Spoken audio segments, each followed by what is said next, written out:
from the CBS Bay Area studios, this is KPIX 5 News. It is 7:30 a.m. this Sunday, December 10th. Good morning. I'm Melissa Kane. I'm Phil Matier. And check out this new video from the LA area. A new wildfire broke out last night in Monrovia. You can see the flames taking over a mountain. There's also dozens of homes nearby, and some of them have been evacuated. The fire is said to be about 3 acres. Meanwhile, half a dozen other fires are burning across Southern California, and this morning thousands of firefighters are racing to contain the flames as stronger winds are expected today. But there's also been some major progress to report. The Creek Fire is now 85% contained. The Rye Fire is 80% surrounded, and the Lilac Fire down in San Diego County is at 60% containment. And the biggest fire right now is that Thomas Fire burning in Ventura County. It's burned 155,000 acres and is just 15% contained. 537 homes and buildings have been lost. Now, Governor Brown surveyed the damage in Ventura County. He said the destructive fall fires are the result of climate change, and he claims it's, quote, the new normal. This is very odd and unusual, but it is the way the world is, with the kind of carbon pollution that we're not only living with, but we're generating still. It's still increasing. We have to make that turn. Well, Governor Brown warned that crews could be battling these fires for weeks. And he'll talk more about the fires and climate change tonight on 60 Minutes right here on KPIX 5.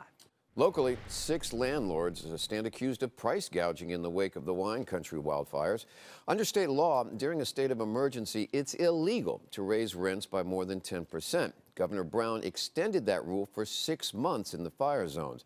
But the Sonoma County District Attorney's Office has found much bigger increases. One couple, for example, could face a year in jail for hiking the rent by 32% for a home in Rohnert Park.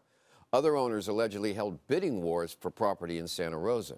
People upset about the U.S. plan to move its embassy in Israel to Jerusalem held a rally in San Francisco.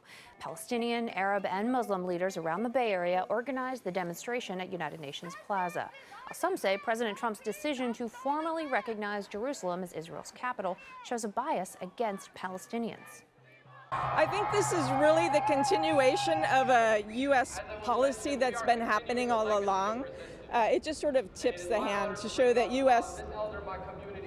allegiance or alliance with the illegal occupation of Palestine has been there from the get-go. A similar protest, dubbed Hands Off Jerusalem, happened yesterday in other American cities as well as in Canada.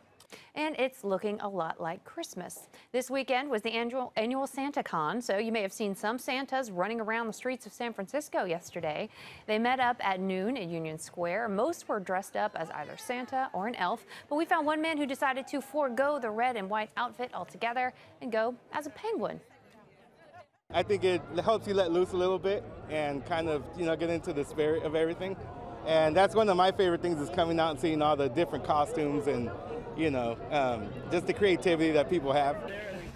Now, the citywide pub crawl is also for a good cause. The organizers ask each participant to make a donation to Toys for Tots. Police in San Francisco are searching for this man. They say he walked into an assisted living facility in broad daylight and sexually assaulted an elderly woman. It happened on November 26th at a senior home at Bush and Laguna Streets. The man was last seen leaving the facility through a back door. And here's a second photo of that suspect. He was wearing dark clothing and a light-colored baseball cap. He's about 6 feet tall and 170 pounds. If you know who he is, give San Francisco police a call. Turning to a new page, you won't be able to buy pot anytime soon in downtown Benicia. The city council just voted against allowing dispensaries in the area. However, they will talk about allowing marijuana sales and delivery outside of the downtown area at its December 19th meeting. All right, California voters, you might recall, passed Proposition 64, which legalizes recreational marijuana. Come the new year, the state will start issuing businesses licenses next month. Local governments, however, still get to set their own rules. And BART is about to go greener. The public transit system just announced it's reducing its carbon footprint. And this week, the board of directors approved 2 20-year renewable energy power purchase agreements. BART says its system will be 90% powered by renewable energy by 2021, and that includes wind and solar power. BART currently gets 4% of its electricity supply from renewable sources. AT&T says it's heading to court to fight for the right to purchase Time Warner. That's because antitrust regulators are attempting to stop the $85 billion deal. They're arguing that the merger would raise prices for rivals, and pay TV subscribers as well, plus hamper the development of online video. And Google notched a big win this week in a gender discrimination lawsuit.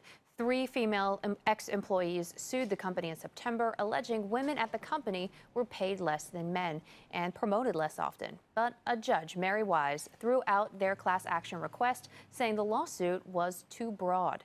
Now, the women say they plan to file an updated complaint citing violations of the California Equal Pay Act. Now, Google says its own analysis showed no gender pay gap. You know, I do have to point out their initial lawsuit was on behalf of all women employed by Google in California. That is a pretty broad I would have to say. attempt at a class. Most class actions are like people who own a car with a certain specific part. time, specific place, specific action. Not everybody, everywhere, all the time. Exactly. That's essentially what the judge said in 4 pages. That shows the extent of my legal knowledge. Well, the fight continues over one of the most famous homes in San Francisco. Plans are in the works to make the iconic Full House Victorian in Pacific Heights even more like the TV show. Neighbors say more than 100 fans stop by each day for photo ops, and they're afraid the proposed renovation could attract even more tourists. The owner of the house is Jeff Franklin. He produced the show, and he bought this place last April. And back then, he announced plans to make the inside look like the TV show set so he could possibly film there or rent it out to the public. His neighbors say he is not open to discussion, so this week they took their fight to the Planning Commission. Of course, not all neighbors share those concerns about renovations, but those we talked to did not want to go on camera. Last time a Stanford player brought a Heisman Trophy to the farm was in 1970 when Jim Plunkett won the award. Since then, a crop of talented players have become a part of the Stanford curse. I am proud to announce that this year's Heisman Trophy winner is Baker Mayfield of the University of Oklahoma. Mayfield becomes the 6th player from Oklahoma to win the Heisman after throwing for over 4,300 yards and 41 touchdowns. Love was second in the voting, becoming the 6th Stanford player to finish runner-up for the award. And this by far was the most fight the Senators showed against the Shark.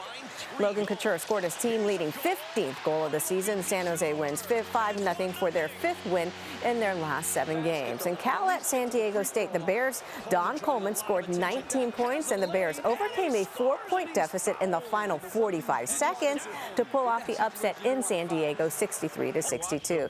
And less than a day after the Giants announced that they were no longer part of the Giancarlo Stanton sweepstakes, the Marlins and Yankees have reportedly agreed to a deal to send the NL MVP to New York. Stanton will have to waive his no-trade clause to make the deal official. And the Raiders playing in Kansas City today. That game, you can see it right here on KPIX 5 at 10 o'clock. Andrea Nakano for KPIX 5 Sports. All right, right now we're going to leave you this Sunday with Skydrone 5's video over the Christmas lights at Sonoma City Hall, shot by Don Sharp. Have a great day.